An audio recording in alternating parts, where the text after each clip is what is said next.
you mean when you undergo the knife because of the anaesthetic, or do you mean putting anything in your body? Well, all operations really, you know, to a degree, carry that risk, but people still put themselves through them out of a desperation to try and conform to actually what is an ever-changing aesthetic.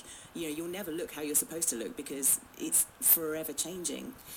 I am shocked. I mean, for years, those, like, Victoria Beckham's ridiculous breasts on that skinny walking x-ray body made me feel ill. And the number of women that I saw with these pneumatic chests, and I just used to find it tragic, because as a woman, you would not do that to yourself.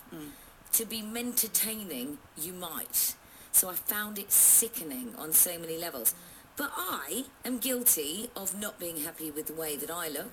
I fixed my nose, but I saw that as slightly different from doing it for a sexual reason, for men to find me attractive. I would agree. Oh, good. I'm glad you would. Yeah. Thank you for validating that. Now what I see, rather than the pumped up chest, one of my pet hates is the, you know, toilet bowl white teeth. Yeah. And that's it. Nobody has incisors anymore. They're all just straight. But worse than that is this new, I think they've dubbed it cat face, haven't they?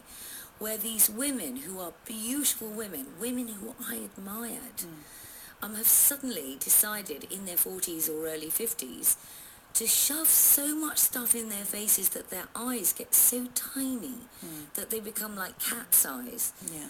And it's women like Madonna, like Kylie, like all these women who we thought that we would grow older with healthy body images, because all of them worked out, stayed fit, didn't smoke, didn't do drugs, didn't overindulge in alcohol. You know, it looked like we were going to have healthy, strong women taking us into the noughties, and look what's happened. Yeah, there's two issues that I feel that there are with older women in particular having cosmetic surgery. The first thing is that it teaches us not to respect age. Yes. And actually, with age comes wisdom and perspective, and you know, sort of quite sexy qualities actually. With every wrinkle there's a story to tell. There's something you've experienced, something you've lived through, something you've learned. And it's this idea that we want to wipe that slate clean. We want to try and emulate a very peculiar approximation of youth, because for some reason we think that's more attractive, and that's a reflection of how age is the enemy of beauty in our society, and that shouldn't be the case. How do you go about changing that then? Well, I think the first key is a bit of honesty. You know, you mentioned Victoria Beckham, who for so many years denied having had a boob job when she very obviously has.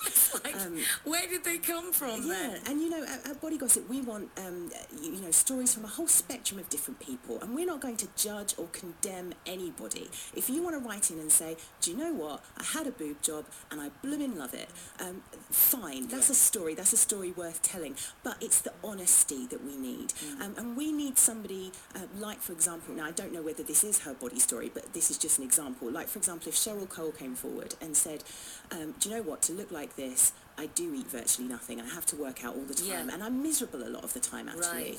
Rather than all these celebrities coming out and going, I gorge on eat masses, yeah. Oh my God, I've eaten so much chocolate. Well, you don't need too much information. Absolutely, yeah. Beanies on the